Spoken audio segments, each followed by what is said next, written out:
Welcome back to another episode of Consciously Clueless. I'm your host, Carly, and I'll be your guide on this journey from consciousness to cluelessness and back around again. Thanks for joining me for another Sunday solo episode. Whether it's Sunday night and you're getting ready for your week, Monday morning and you're on your way to work, or whatever day this podcast has found you, I'm really glad you're here. This podcast is sponsored by BetterHelp. Is there something interfering with your happiness, or is it preventing you from achieving your goals? By now, you all know that therapy is an important part of my self-care. It has truly been a game changer in every aspect of my life. BetterHelp is the largest online counseling platform worldwide. They are changing the way people get help with facing life's challenges by providing convenient, discreet, and affordable access to a licensed therapist. BetterHelp makes professional counseling available anytime, anywhere, through a computer, tablet, or smartphone. You can start communicating within 48 hours. It's not a crisis line, it's not self-help, it is professional counseling done securely online. And I have a special offer for you. Visit betterhelp.com/Carly and join the over 1 million people taking charge of their mental health with the help of an experienced professional. By using this code, you get 10% off your first month. That's betterhelp.com/Carly. Take care of yourself today. Thanks again to BetterHelp for sponsoring this podcast. So today I want to talk about 3 ways you might be making your wellness journey harder on yourself. If you've ever taken a yoga class with me, which you can online, if you've ever taken a yoga class with me, you know I talk a lot about the kind of pain and turmoil we cause ourselves more than anything. These paths to suffering that I learned in my yoga teacher training have always fascinated me because the most well-worn path to suffering is usually one we make ourselves. We always make things harder on ourselves. So I wanted to identify 3 common ways you might just be making this journey to feeling healthier, whether that's diet or exercise or mental health or whatever that means to you on your wellness journey right now, wherever you're at. You might just be making it harder on yourself, and I don't want you to do that because you don't need to. So the first one is not having a plan. Now, let me clarify. You don't have to have everything figured out, every detail, everything researched, everything laid out. If you do, that's great. But know that it's probably going to change along the way, but not having any sort of plan. So for example, if you say, I want to eat healthier, or I'm going to lose weight, or I'm going to gain some muscle, or I'm going to work on my mental health. Like, what does that mean? What are the measurable ways you can see and feel improvement? So make a goal that has some sort of plan, some sort of way you can see success. And it doesn't have to be big or small. It is what your journey needs. But it is important to have somewhat of a plan, or it's really hard to know where to start and it's hard to know where to even go. So number 1, have some sort of plan for your goals.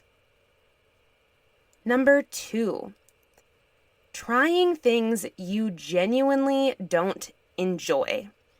So let's say you're trying to get into higher cardio fitness, or you want to work out and find some new ways to do it, or you're trying to get fit, whatever it is. Let's say it's something around kind of that nature.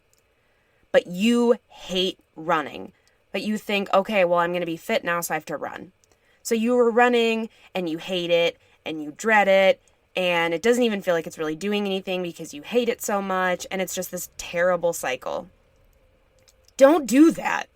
You don't have to do one specific thing or modality of exercise or crazy diet or whatever it is to progress. I mean, actually, it'll probably take you backwards if you're doing these activities that you don't enjoy for a goal that you care about. And of course, yeah, sometimes there are going to be things that are hard along the way. You'll want to give up on workouts, or you'll want to cave and eat something that you know doesn't react in your body well, or you'll want to skip therapy, or whatever it is, of course.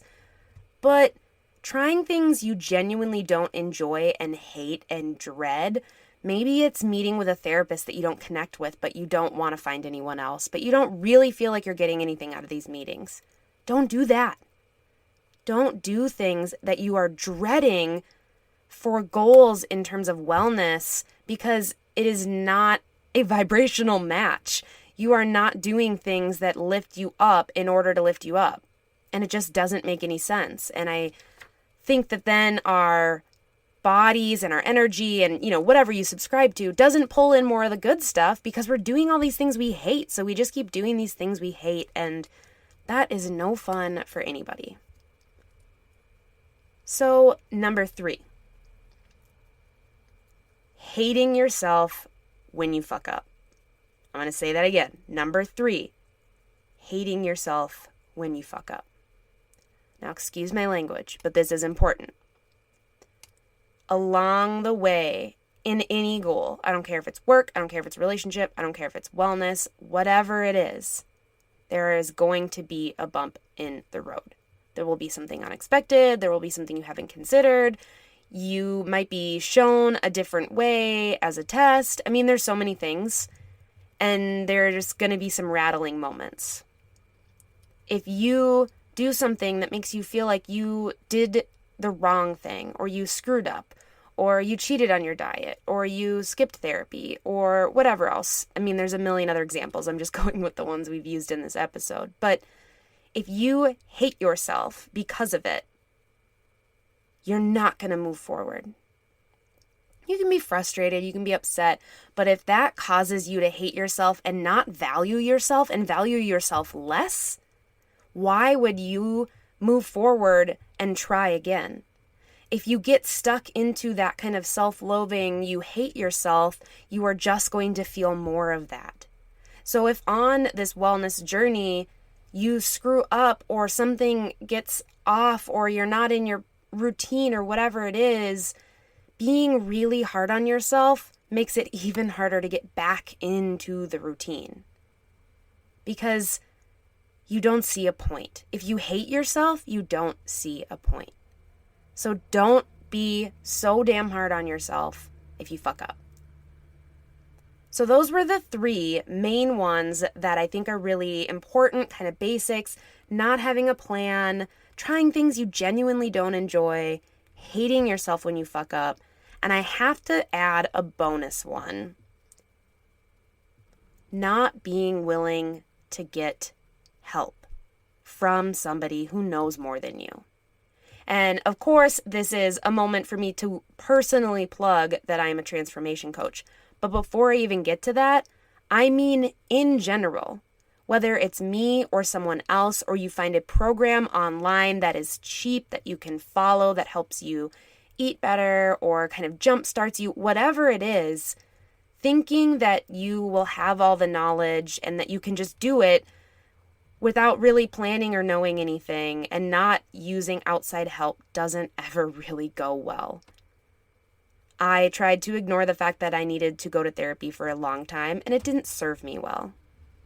I didn't want to buy a subscription to another yoga service when I was first certified, because I was like, no, I'm a yoga instructor now. I need to just be able to make my own practices. Turns out you really should practice with other teachers, not only to give yourself a space to just relax, but to keep learning. So that's just an example or two. But if you can, and you have the privilege of having access to resources of any type, even just, you can find workouts on Pinterest these days. Make sure they're good and you don't hurt yourself. That makes me a little nervous, but you know what I mean? There's so much information out there.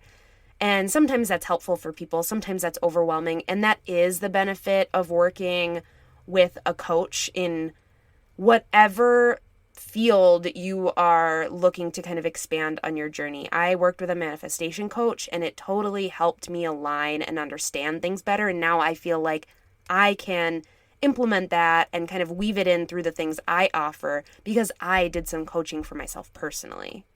So don't be afraid to reach out for help. Wherever you're at on the path, whether you're beginning, whether you're in the end and you need a boost, whatever it is, you deserve to get resources and get people that know more than you to help. And how cool is that? If you are making any of these mistakes on your wellness journey, know that I am here and that you can reach out to me, and I would love to help and work with you. Thanks for listening to another episode of Consciously Clueless. If you enjoyed this episode, hit subscribe wherever you're listening. If you want to help me get this into the ears of more listeners, send it to a friend, text it to a family member, share on social media. Whatever you can do really helps me out. If you want a shout out on this very podcast, head over to Apple Podcasts, leave Consciously Clueless a review, and you might hear your review as the review of the week in the future.